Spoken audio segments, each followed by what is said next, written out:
I'm Brigantia Blackbird of Blackbird's Brew. Happy Wednesday and welcome to our series on the Havamal. Today we're looking at verse 90. And we'll begin as we always do by looking at 3 different translations. And the first reads, "Let him speak soft words and offer wealth who longs for a woman's love. Praise the shape of the shining maid. He wins who thus doth woo." Olive Bray. Second translation. "He has to speak fairly and offer precious things. The man who wants a lady's love. Praise the body of a radiant woman. He who flatters gets." Carolyn Larrington. And the third translation. "Gallantly shall he speak and gifts bring to who wishes for woman's love.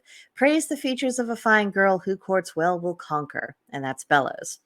So this week we have moved beyond the difficulties between men and women when they treat each other badly, and now we're getting to the subject of how a man might win fair lady's heart.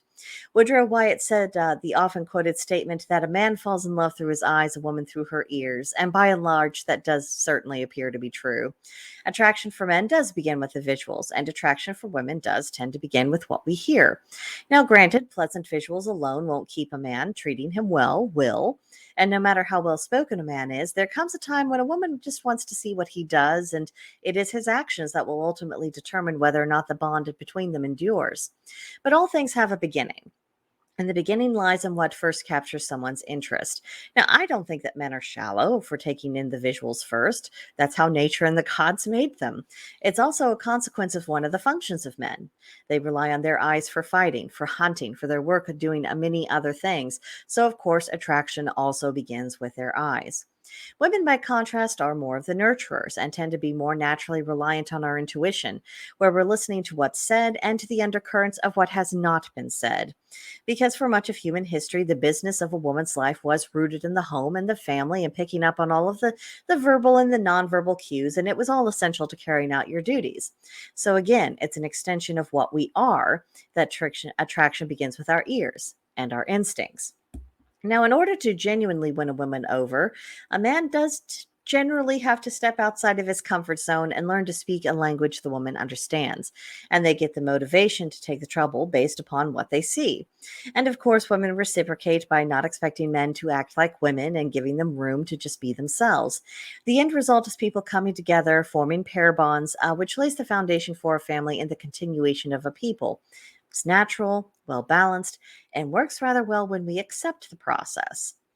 In a relationship, neither party can have it all their own way. Success relies upon being able to bend for each other and to work with each other. This business of expecting men and women to become this homogenized unisex blob, it's anti-nature and completely unrealistic. It's damaging, it creates needless problems, and it's past time for people to abandon such toxic ideas. It's also equally useless to expect one party to conform to the other person's way of being. They can't. Nature did not make them that way. The complementary energy of the other person brings to the table is a benefit, not a detriment.